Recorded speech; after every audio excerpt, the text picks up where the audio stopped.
Let me enter into this conversation by giving a historical context. In the month of May 1963, the leaders of the then independent African countries assembled in Addis Ababa, Ethiopia. And many speeches were delivered, and the thrust of all the speeches was that African countries, having regained their independence, their primary focus and objective was to ensure that they exercised their regained mandate for the benefit of the people, to ensure that the people were liberated from ignorance, disease, and poverty. On the 24th day of May, perhaps the most powerful speech ever made by an African leader was delivered by Ghana's Kwame Nkrumah. And he reminded the leaders who were present on that day about a number of things. One, he told them that not to delude themselves, that by regaining their independence, the erstwhile colonizer would recoil and remain inactive. That in fact, the erstwhile colonial master was going to be more pernicious, but in a very subtle way. Kwame Nkrumah was right.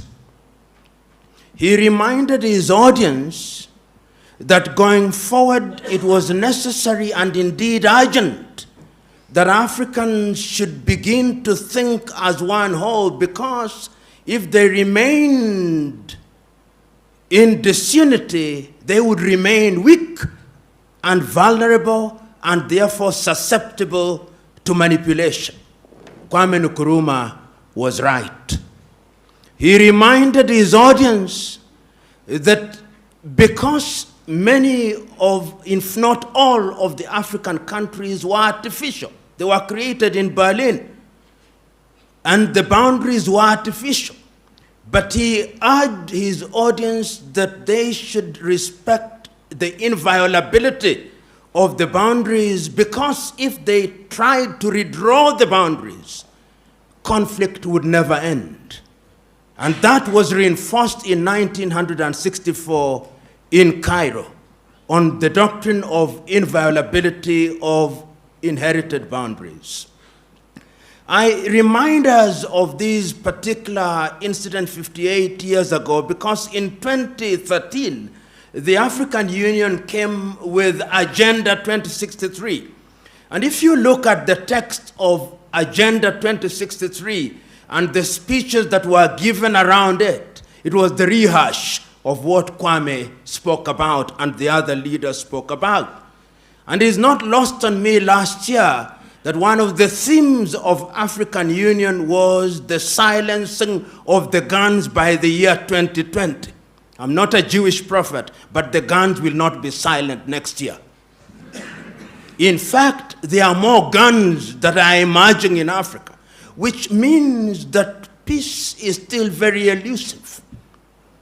And then we have been given the history. The founding fathers of the African countries took the view that because we are states made out of many nations, there was wisdom in having a style of politics that was different. So that in the early days of many African countries, many leaders held the view. Whether they were mistaken or not is another debate for another day.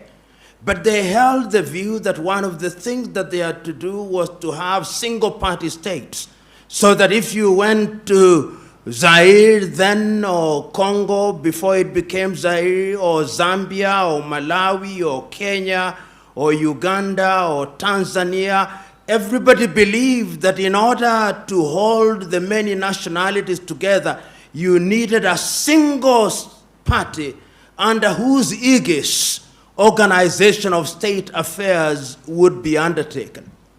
Mistakes were made. And then the conceptual West convinced us that our salvation could only come from something they call democracy. And I'm using the word very deliberately, something they call democracy, which they defined. And they defined it in English, if you are colonized by the English. And they defined it in French, if you are colonized by the French. And they defined it in Portuguese, if you are colonized by the Portuguese. And they defined it in Spanish, if you are colonized by the Spaniard. We never defined it in Kinyarwanda. No. It was never defined in Igbo or Yoruba. And we were told after the collapse of the Soviet Union that democracy was equals to 1, multi-party politics, 2, periodic elections, 3, limitation of terms of the presidency. That is how the conceptual West defined it for us. And we who have had the advantage, if it is an advantage at all, of being educated in the West, there is a sense in which our thought processes are also confined by those definitions. However much we want to free ourselves, we find our default mode being how we were trained. So when we define democracy, we are also caught up in this box. Sometimes we tell ourselves to think outside of the box, but the true north of our thought processes still remains the box. We never think without the box. So when we talk about peace in Africa, and we talk about adversarial politics, we are not talking about anything that is African. The political party is not African. It is something that we inherited. You know, in the United Kingdom, they talk about the loyal opposition, loyal to the monarchy. Because there is a process. Permit me to say at this stage that Africa deals with diversity much better than Europe. Much better. If you look at your typical European nation, the Dutch is the Dutch, largely. The Swedes are the Swedes, largely. The Norwegians are the Norwegians, largely. The Finns are the Finns, largely. And where they have many ethnicities, they don't do very well. Ask the Spaniards if you doubt me. Where they had many nations in Yugoslavia, ask them. They created many nations to create pure ethnicities. But African nations have succeeded thus far in working with diversity in very unique circumstances where the conceptual West, despite their protestation to the contrary, are always interfering in our affairs in a very subtle manner. When we are holding election, they will deny it. But there is a way in which they are always moving in a subterranean fashion.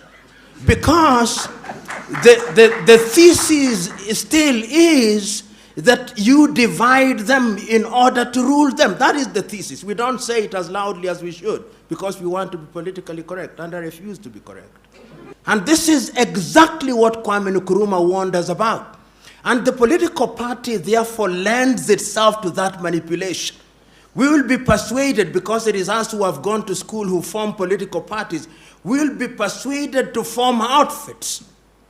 And in many African countries, these outfits are formed on the basis of ethnic affiliation. Your typical African political party is simply an assembly of ethnicities. And in many African nations, you will discover that what we call elections is simply an ethnic census to determine which ethnic group is larger than the other. It is Julius Nyerere of Tanzania who said it. He said that the tragedy of Africa is not what the song is, not the song that is being sung, but who the singer is. And what he meant was very clear, that you may have an agenda that is good for your nation, but if you do not come from a particular ethnic group, those who will follow you will not be from your ethnic group. You may sing the best song, but when you look back, you'll discover that it's only people from your ethnic group who are following you. And when you have such a situation, the design is inherently conflictual. And that is why, therefore, when you look at Africa today, you discover that after every election cycle in many African countries, there is conflict. Because you go into the election, or the political parties go into an electoral process on the basis that we must win, and if we don't win, the elections have been rigged. In other words, we place so much premium on the presidency, and you'll see in many African countries, entry into government is like winning a lottery. It is winning a lottery because it gives you access to resources. And therefore, people claim the president. If you are in a country, say, and one of your own means a son, they are normally sons.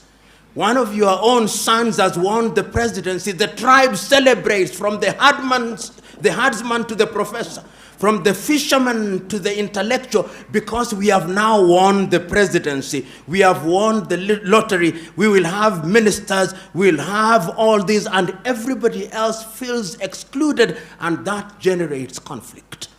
And we have seen it, whether if we don't see it in Gabon, we see it in Guinea-Bissau. If we don't see it in Guinea-Bissau, we see it in Kenya. If we don't see it in Kenya, we see it in South Sudan. So that in South Sudan, if one were to ask them, what is the problem? The contest is of an ethnic kind. They are contesting because one of our own must occupy the state house. And that is why, therefore, you see, under the guise of democracy in a number of African countries, we create offices which are sinecures.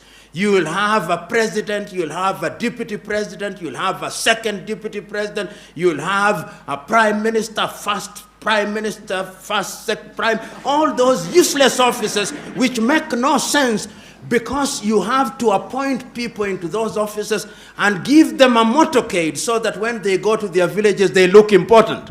And the people own them as ours. People want to be included. In such a scenario, my verdict is, number one, Africa's long-term salvation demands that we avoid adversarial politics. Africa's salvation demands that we define for ourselves what democracy means. And you said it very correctly, Professor, and the good friend from the United Kingdom, very correctly. What people want is to participate. What people want is to have a government that is accountable. Many people in many African countries simply want food on the table. Many people in many African countries simply want to have access to health care. Many people simply want good education. Young men and women in Africa simply want opportunities for innovation and invention. And they want a government that creates an environment where that can be achieved. And therefore, in my view, I think the time has come that Africa must define herself. One of the problems that we have in Africa is that we do not define ourselves. And permit me to annoy you. In many African nations today, after every election, whether we like it or not, we have observers. And when the elections are being held, observers may come from Nigeria, from Kenya, from Uganda, but people are waiting. What did the European Union say?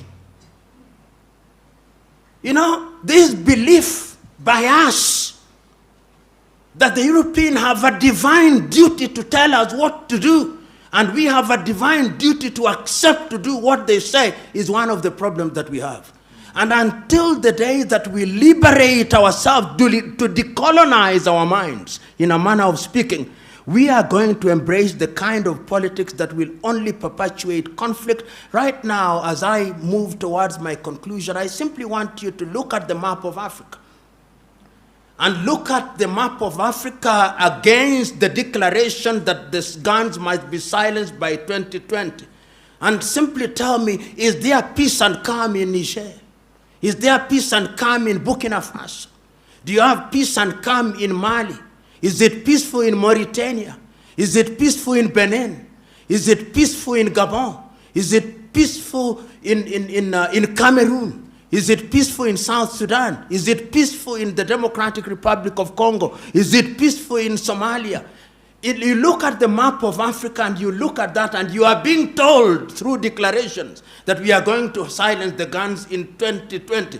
It's as if you are being told to go to Kigali, and meanwhile you have engaged a gear taking you to the Democratic Republic of Congo's border and you are on jet-like speed.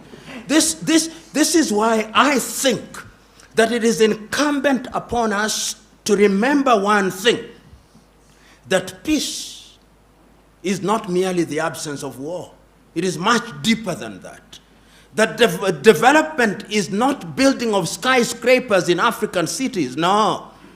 And that therefore, if we want to sustain peace and development, what we must look at are the human indices. I think the Bhutanese have got it right. What they call the gross national happiness index. These things that Europe tells us many useful things, but there are certainly useless things that they tell us. One of them is the thing called per capita income. That they take all the wealth, half of which is owned by 2 people, and then they divide it and say the per capita income is $800. And meanwhile, all other people are suffering. I'm submitting to us that time has come that we must define what development is. I want to go to a typical Rwandese village, and beyond peace, beyond the absence of war, I want to see peace at the dinner table. I want to see peace at the hospital and the dispensary. And I'm suggesting to us that politics defines all these. And one of the things that we must do, and Professor, I can't agree with you more, is that there is no one size fits all. There is no one size fits all. What works for Rwanda is not necessarily what works for Uganda. In 1984, the Ethiopians came up with a constitution which I think is the only one in the world that defines itself on the basis of ethnic identity, and even allows the ethnicities to secede under certain conditions. Whether it has worked or not, I think the jury is still out. But they recognize the fact that ethnicities are real. And if we continue to delude ourselves in Africa that ethnicities are unreal, we are cheating ourselves. Even the United States of America nowadays, when you hear them talking about the vote, they talk about the Hispanic vote. They talk about the black vote. They talk about the Caucasian vote. They are beginning to recognize that those blocks are critical. How then do you use them in a manner that is positive? Because look at the Democratic Republic of Congo with over 233 ethnicities. Look at Nigeria with over 200 languages. Look at Kenya with over 56. Look at Tanzania with 136 plus. These are the realities in the African nation. And I am convinced that going forward, number one, we need to have peace. But we will not have peace by declaring that peace will come and reign. We must do things that move us in the direction of attaining peace. And until we introduce what I've called elsewhere hygiene in our politics, we are moving nowhere. And part of the introduction of hygiene is to recognize the environment and the context in which we are operating. One of the areas in which we must move is to recognize that going forward, we are different nations in single states trying to create mega nations. And unless we have inclusivity so that people feel they belong. And I want to give this example. In Kenya, it happens, and I believe in other countries. When an individual is elected as a member of parliament, in many African countries, they have things they call homecoming parties. These homecoming parties is an attempt to demonstrate to the village by the newly elected member of parliament or newly appointed minister that we went to hunt. We have come back with a prize. That prize is membership in parliament or a ministerial post. Let us eat and celebrate. So that when you want to punish that individual, you are not punishing the holder of the office, but you are punishing the whole village. People own these positions. And I'm suggesting to us that politics must be of such a nature that allows ethnicities and groups to negotiate. I do not as yet have an answer, which I think I can pin on the ground, but I have the following things: that it cannot be uniform, that it must be specific to the circumstances of each country, that it is us who must define it, and that we must have a vocabulary for it, and that we must warn ourselves that the erstwhile colonial master is alive and well, subterranean and pernicious to the core. Don't delude yourselves. And remember that sometimes the disunity of Africa is big business. And if we forget that, we will once again be manipulated. Lastly, I saw the African National Congress winning an election in South Africa last week. Not that it's a bad thing, but somebody sent me a clip that was very telling. It was a clip where all the celebrants were Chinese, and they were celebrating, "Hail African National Congress," Chinese in Johannesburg. That laughter suggests to me that you have understood my message. God bless you.